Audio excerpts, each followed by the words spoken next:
Teman-teman sekalian, sahabat Dhamma, self-acceptance kita coba lihat secara definisi ya.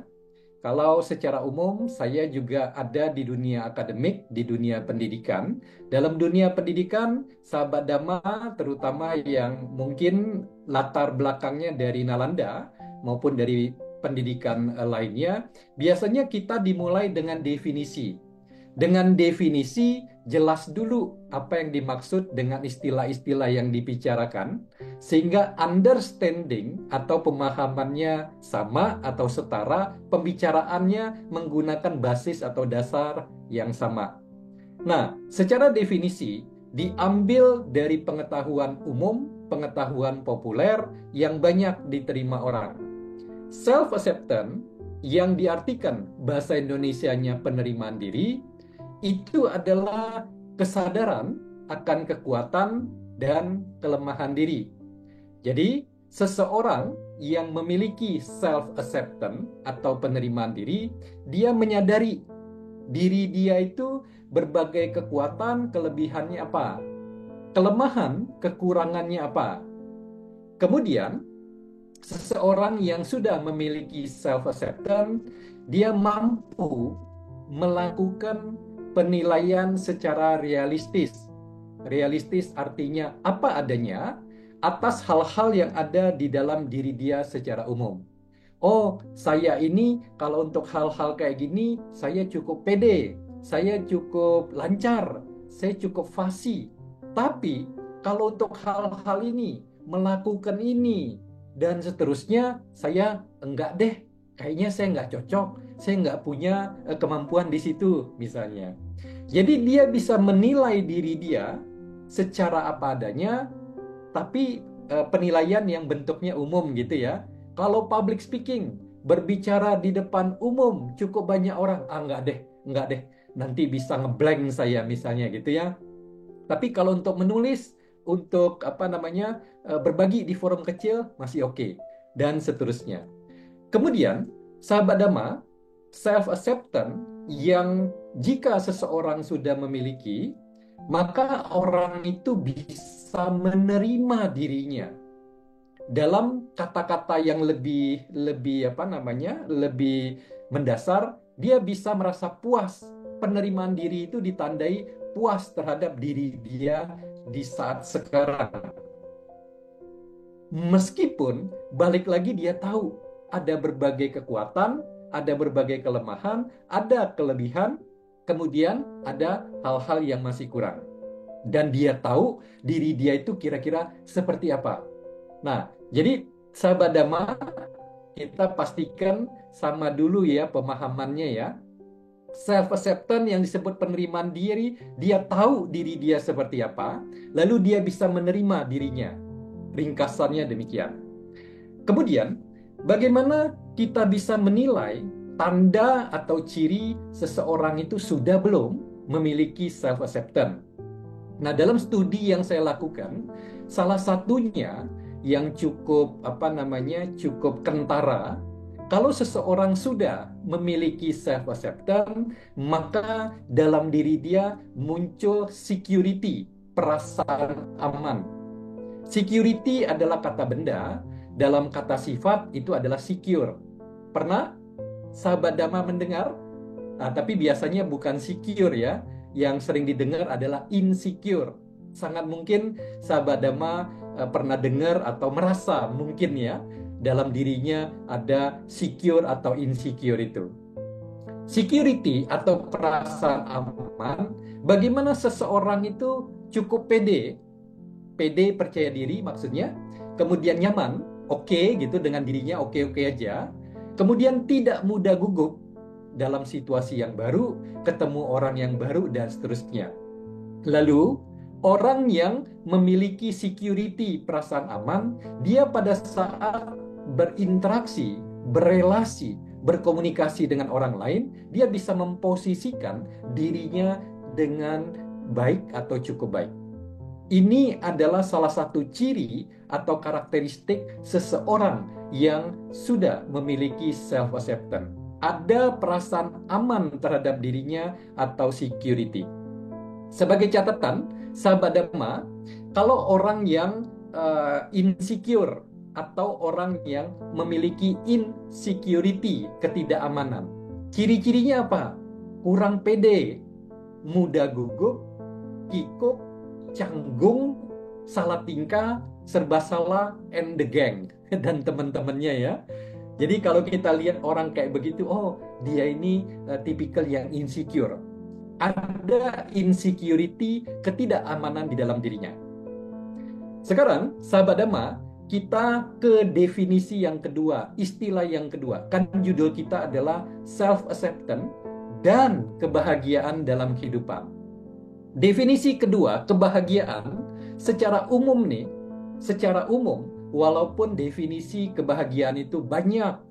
Kalau menurut si A, si B, si C, expert ini, expert itu, dan expert lainnya, kebahagiaan tuh gini gitu, dan seterusnya. Nah, kalau itu digabungkan, dirangkai, dilihat benang merahnya, maka definisi kebahagiaan yang umum itu adalah kebahagiaan duniawi.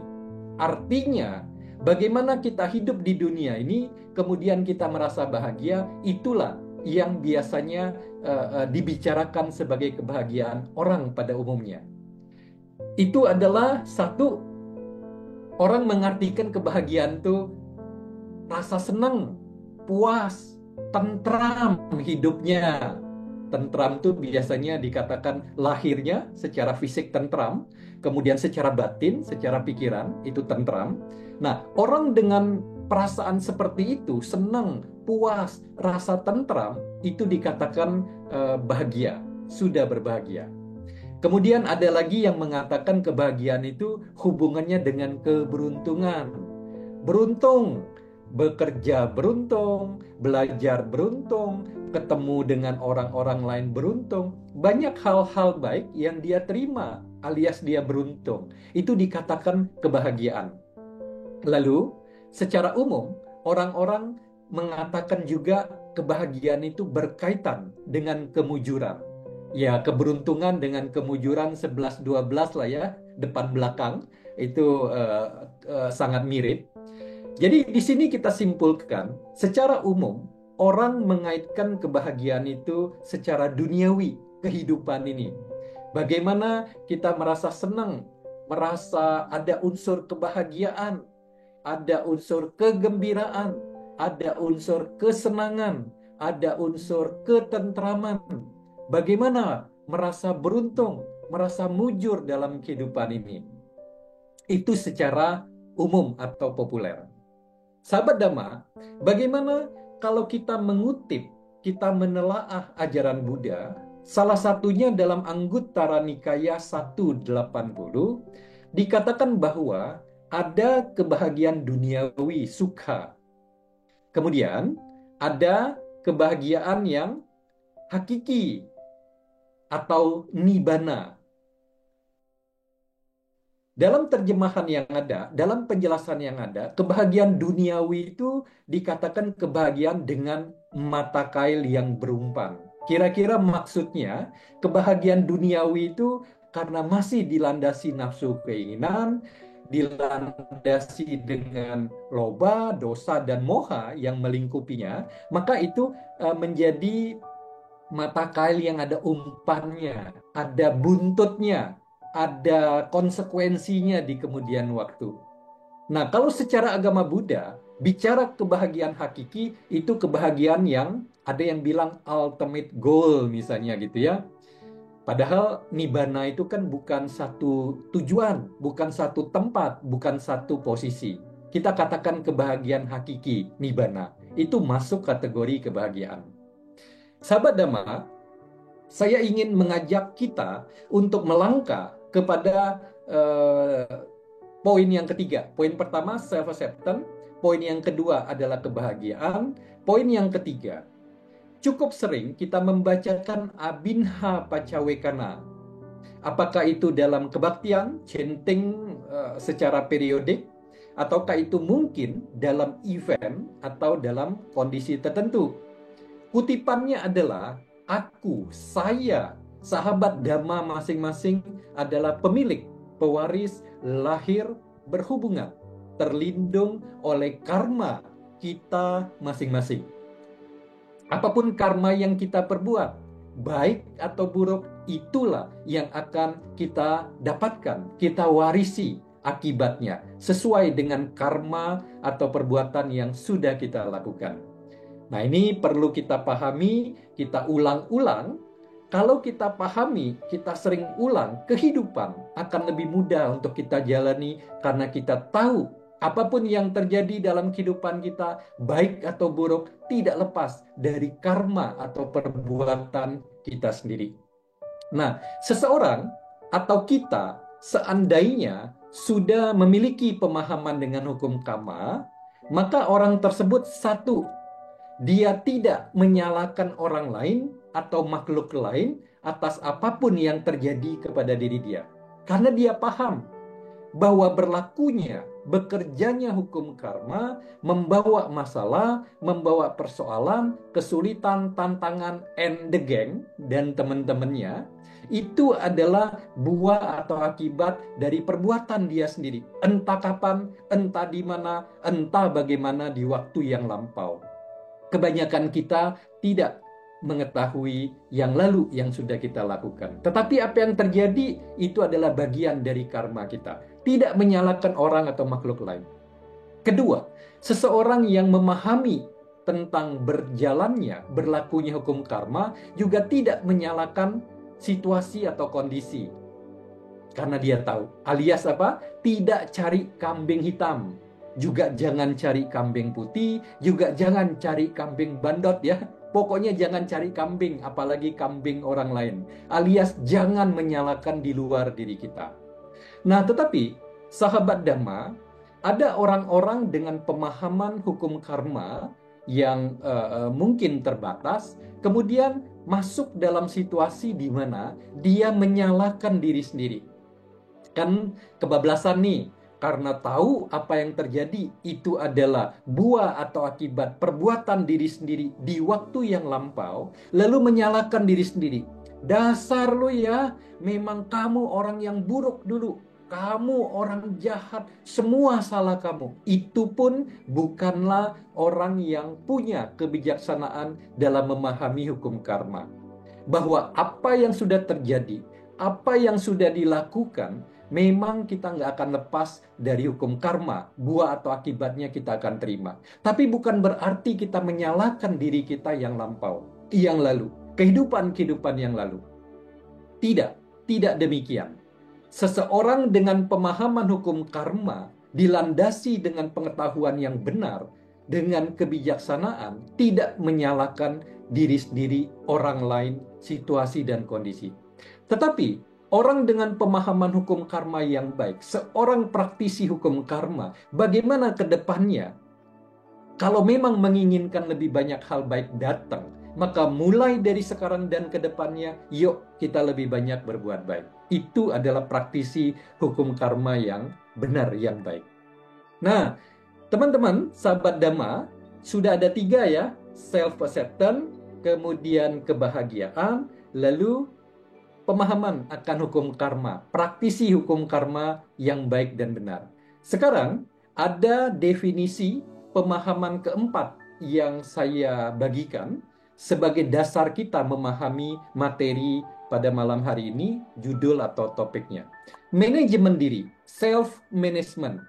Secara umum, manajemen diri ini diartikan kemampuan yang ada di dalam diri seseorang, di dalam diri kita, untuk mengendalikan, mengatur berbagai hal, berbagai unsur dalam diri kita. Apakah itu fisik, apakah itu emosi, apakah itu perasaan, pikiran, dan tindakan, perilaku atau behavior. Umumnya, ilmu manajemen diri itu mengarahkan orang kepada hal-hal yang baik, yang benar gitu ya. Jadi kalau kita bicara, kamu belajar manajemen diri ya, itu artinya manajemen diri untuk membuat, mengarah ke yang lebih baik. Itu ya. Nah, jadi manajemen diri itu secara umum diartikan mengendalikan berbagai aspek, berbagai unsur dalam diri kita ke arah yang baik. Nah, sekarang kalau bersesuaian dengan ajaran Buddha, manajemen diri itu sudah dipraktekkan Buddha lama sekali, berarti di zaman Buddha. Tingkah laku, perilaku, kegiatan seorang Buddha itu mencerminkan pengendalian diri yang terbaik, yang tertinggi. Manajemen diri yang terbaik, yang tertinggi. Jadi kalau secara ilmu pengetahuan, manajemen diri atau self-management berkembang belum terlalu lama. Kalau dibandingkan dengan manajemen diri dari seorang Buddha, maka secara agama Buddha, manajemen diri itu udah lama banget, hampir 2600 tahun yang lalu. Secara akademik, secara pengetahuan, belum terlalu lama. Nah, sahabat Dhamma, sekarang kita simpulkan dari 4 pemahaman istilah dengan pemahaman dari maksud dari setiap itu, yaitu self-acceptance, kemudian kebahagiaan, lalu pemahaman hukum karma, dan manajemen diri. Bagaimana keterhubungannya? Ngapain diomongkan gitu ya oleh saya sedemikian rupa. Nah, kita mulai dari judul kita self-acceptance, penerimaan diri yang tadi ya, apa adanya diri kita terima gitu ya. Kita nyaman dengan diri kita. Nah, pertanyaannya, judul kita self-acceptance, penerimaan diri dan kebahagiaan.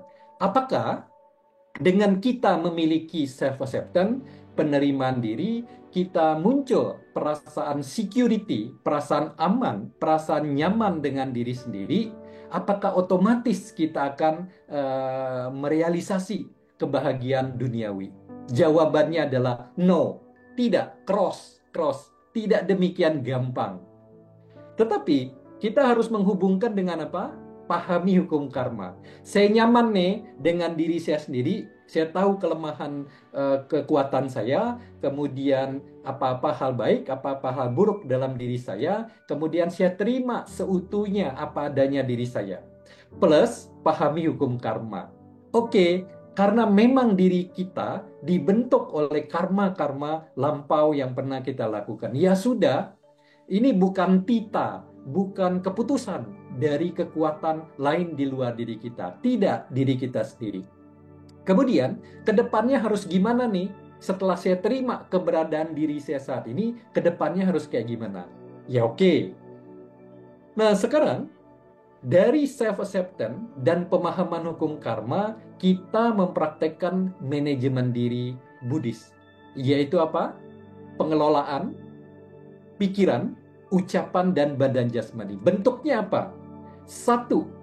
Manajemen diri Buddhis itu kita belajar, kita bisa mengidentifikasi, membedakan dua dikotomi, dua hal.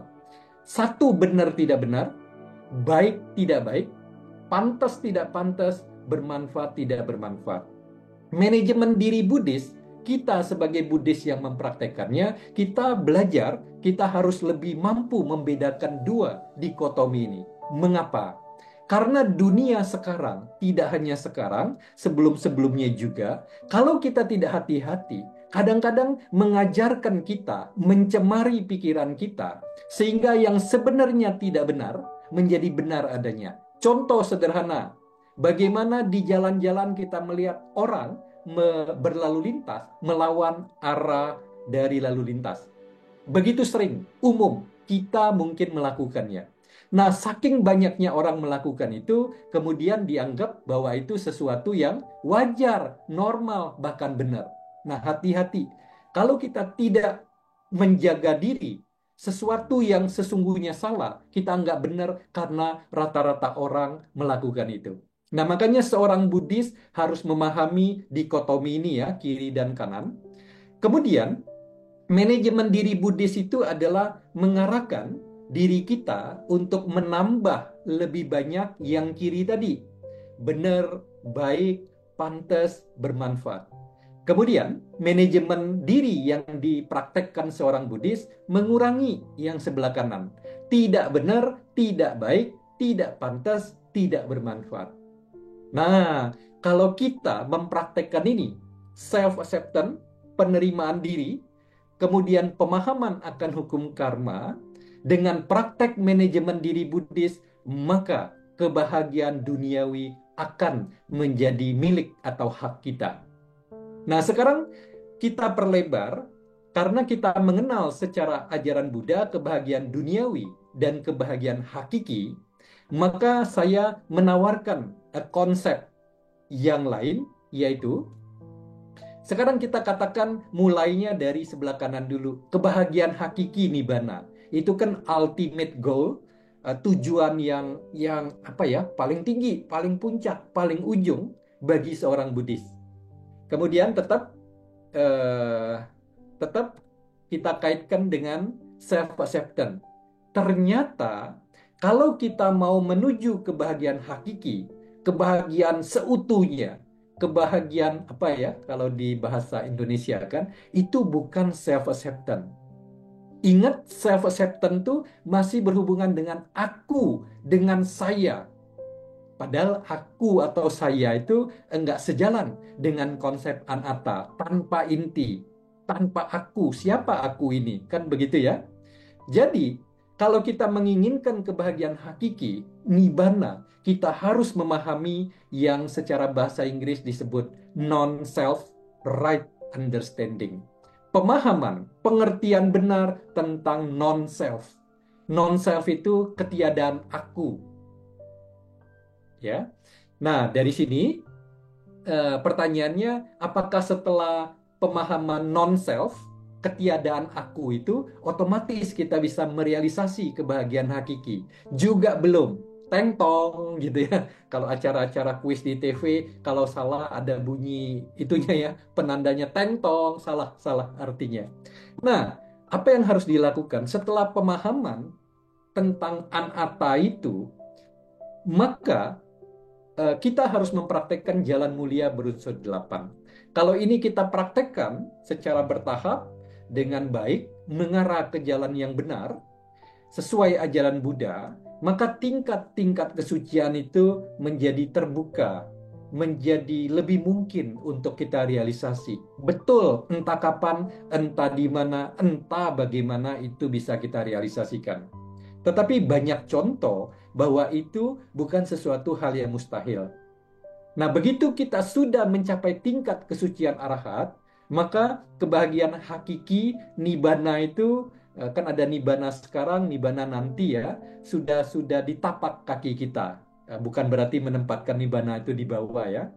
Tapi maksudnya diri kita sudah mencapai nibbana itu. Demikian, sahabat Dhamma, apa yang bisa saya sampaikan, balik lagi bahwa dua dari topik kita, dua parameter, yaitu self-acceptance dan kebahagiaan, itu tidak serta-merta berkaitan, masih ada parameter, indikator, atau variabel di tengah. Kalau kita bicara tentang kebahagiaan hakiki, maka konsepnya menjadi harus melangkah atau harus meningkat lebih ke atas, baru kalau tujuan kita kebahagiaan hakiki nibbana itu bisa kita realisir. Demikian, terima kasih